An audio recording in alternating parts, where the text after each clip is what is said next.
State officials have repeatedly asked Californians to conserve water and energy. And as people turn up their air conditioning to stay cool during the baking heat, there's concerns for power grid issues. NTD's David Lamb hears from a tech expert to find out more. Many Californians received this text message alert throughout the week. It came as state officials asked people to conserve energy to avoid power outages. California Independent Systems Operator, a nonprofit that oversees the state's bulk electric power system, recently extended the statewide flex alert from 4 to 9 p.m. to 3 to 10 p.m. They asked residents to keep thermostat settings above 78 degrees and to avoid using large appliances. We ended up with a final peak load last evening of 50,184 megawatts. At 4 p.m., we triggered the EEA2 alert, which gave us access to the set of effectively emergency resources. California's power alerts are divided into 3 levels, with each becoming more severe in terms of people losing service. Now we are in stage number 3. The reason for this is because 4 and 9, we lose one of the main sources of renewable energy, which is the sun. The sun starts going down, so we are really not getting anything from it, and it's a big percentage that pushing a lot of power, electrical power or megawatts into the system. BNAFA says at this stage, the state exceeded the emergency reserves, causing a possibility for rolling blackouts. Now, for the rolling blackout, it usually lasts for 1 hour to 2 hours, and then they jump to the next, area and the next area. They're trying to make sure that they balance the load, so we're not going to a level where transformer is going to blow up, power lines going to go down, and now we're going to have a complete blackout. The state also requested that electric vehicle owners avoid charging their vehicles during the energy emergency. That comes after Governor Gavin Newsom announced plans to push for more EVs in California, including banning the sale of new gas-powered cars by 2035. The highest number in the nation. The current infrastructure need to be improved to deal with the future expansions and a new initiative that we're not going to have any. We're not going to accept any gas, driven cars. In case of a blackout, BNAFA recommends having backup power banks and to check on the young and the elderly. California is currently caught under a heat dome, which is set to subside by the weekend. David Lamb, NTD News, California. Authorities identified 2 victims that were allegedly killed by an off-duty sheriff's deputy in the city of Dublin. The Alameda County coroner identified them as 57-year-old Benison Tran and 42-year-old Maria Tran. The deputy, 24-year-old Devin Williams Jr., surrendered to law enforcement on Wednesday afternoon after the alleged shooting that morning. Williams is being held without bail at the Santa Rita jail. Dublin police convey their condolences to the deceased family and friends. California's lenient punishments have led to many repeat offenders and more serious crimes. One survivor of violent crime explains why the state seems to prioritize offenders' rights and how that impacts everyone else. Patricia Wenskunas is the founder and CEO of Crime Survivors. As a survivor of violent crime herself, she explains to California Insider's Siamak Karami why the state is prioritizing the rights of offenders over victims. Because I really do wish that victims and survivors would share their stories. So many victims and survivors are scared to speak out because of new laws like AB 109, Prop 47, Prop 57, all these laws that coddle criminals and offenders. She's been advocating for victim rights for almost 2 decades. Wenskunas helped pass California's Marsy's Law in 2008 that gives an additional 17 rights to the victims. But Wenskunas says victims are not getting all their rights. And then when you think about victims not wanting to come forward because they're afraid of being re-victimized, or they're actually being re-victimized by a system that's supposed to protect them, that's supposed to provide justice in their cases, and they're not getting it. Victims are being re-victimized, they're being trampled all over, while on the other side, the offenders and criminals are getting all of their rights. They're actually getting more rights than the victims and survivors are, and the offenders are provided with legal They're provided with food, they're provided with laptops, they're provided with all of these things that victims are not even given. When Skunas gives an example of a victim of crime who is struggling to resume a normal life. I just worked with a domestic violence victim, and she called to tell me that there was $1 bail. The bail was set at $1. And she's like, he's going to get out, he's going to come back and kill me. What am I supposed to do now? She has to relocate, she has to register with the Safe at Home program, she has to work with advocates, she has to work with our organization.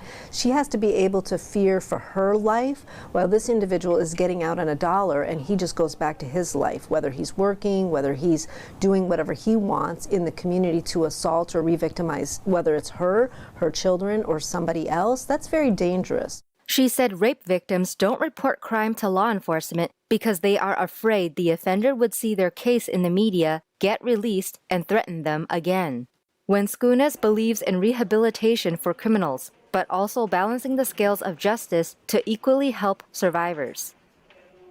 To watch the full program, find California Insider on YouTube or Epic TV on the Epic Times website. For large state contractors, the best way to win a contract in California may be to make large donations to the governor. That's according to new research recently published based on previously private government accounting documents. Here's more on what the research founder described as the pay-to-play Wild West. Groups that donated to Governor Gavin Newsom's campaign were awarded billions of dollars in state contracts in 2021. That's according to research and data published by government transparency group Open the Books. Just under 1,000 groups had contributed nearly $11 million to Newsom's campaign since 2010. Those same donors received about $6 billion in state contracts in 2021. Adam Andrzejewski, founder of Open the Books, told Fox News Digital that the Golden State is the Wild West when it comes to the lack of pay-to-play prohibitions. He added, major corporations with quasi-state monopolies in their given industries are recycling millions of their profit dollars back into the politicians. Anthem Blue Cross was one of the top recipients of contracts. They received $844 million in contracts after employees and affiliated entities donated $70,000 to the governor's campaigns. And technically, this form of pay-to-play is legal in California. Andrzejewski added that though the process is legal, he thinks Californians may not agree with the ethics. The revelation comes after auditors at Open the Books made hundreds of California public information requests, known as sunshine requests, to the state. California had previously kept this information private. The Port of Los Angeles was at the center of many of last year's supply chain backups. Those delays could be resolved soon as the city plans to build a bridge to alleviate the stress. The Port of Los Angeles is receiving a $20 million grant from the federal government on Wednesday to build a new 4-lane bridge designed to reduce truck bottlenecks at the port. According to the port, the bridge will speed up the movement of goods, reduce emissions, and improve safety. This grant will mean less traffic and less pollution. It will mean more jobs. It will mean quicker throughput and fewer accidents. Who could be against that? And here, where 1 out of every 16 containers come over what we are going to fix with this federal and local money, because we are matching this, it's a third local, 2/3 federal, we'll be able to see both trains and trucks move more swiftly and more safely through this area. The bottleneck arose after the dual ports repurposed a nearby 80-acre marine support facility to store shipping containers. But the facility only has one way in and out. That impeded the movement of hundreds of thousands of cargo containers. Trucks also could only drive around 5 miles per hour because of the small gap between the top of the truck and the roof of the tunnel leading out of the facility. These improvements are expected to reduce trucking delays by almost 2,500 truck hours every single day. It's going to allow freight trains to move goods more rapidly. And yes, that's part of the fight against inflation because it can help reduce shipping costs and the cost of goods. The funding is part of the $2.2 billion allocated through the Biden administration's Rebuilding American Infrastructure with Sustainability and Equity program. Not long after Elizabeth Holmes, the founder of Theranos, was convicted of fraud, another case reached a similar verdict that had some striking similarities. A federal jury convicted the president of a Silicon Valley-based medical technology company of participating in a scheme to defraud clients for COVID-19 and allergy testing. Mark Shenna, the president of Arrayit Corporation, has been convicted of participating in a $77 million COVID-19 and allergy testing scheme. According to the federal jury, the 59-year-old of Los Altos misled investors, committed healthcare fraud, and paid illegal kickbacks. He claimed he had, quote, invented revolutionary technology to test for virtually any disease using only a few drops of blood. Shenna falsely stated he was on the shortlist for the Nobel Prize. He also falsely claimed to investors that his company could be valued at $4.5 billion. In a statement, Special Agent in Charge Stephen J. Ryan said, Mark Shenna orchestrated a wide-ranging fraud scheme to boost his profits by exploiting the American public's trust, paying illegal kickbacks, and submitting millions in false claims to Medicare. Shenna faces a maximum penalty of 125 years in prison. His sentencing is scheduled on January 30th, 2023. School is back in session in Los Angeles after a ransomware attack knocked out some of its computer systems over the weekend. A federal-level response got their systems back online. The Los Angeles Unified School District resumed classes on Tuesday after the district experienced a cyber attack on its information technology systems over the weekend. The district contacted federal officials over the weekend. In response, the White House mobilized the U.S. Department of Education, the FBI, and the Department of Homeland Security's Cybersecurity and Infrastructure Security Agency. The ransomware attack temporarily interfered with the LAUSD's website and email system. Officials said they immediately established a plan of action to provide better protection in the future. Police in Simi Valley responded to an unusual home break-in. The culprit was not your typical thief, but rather a large, hungry bear. Let's see what the police found the bear doing. A homeowner called Simi Valley police to chase away a bear from her kitchen. The large furry intruder appeared to have entered through an unlocked door.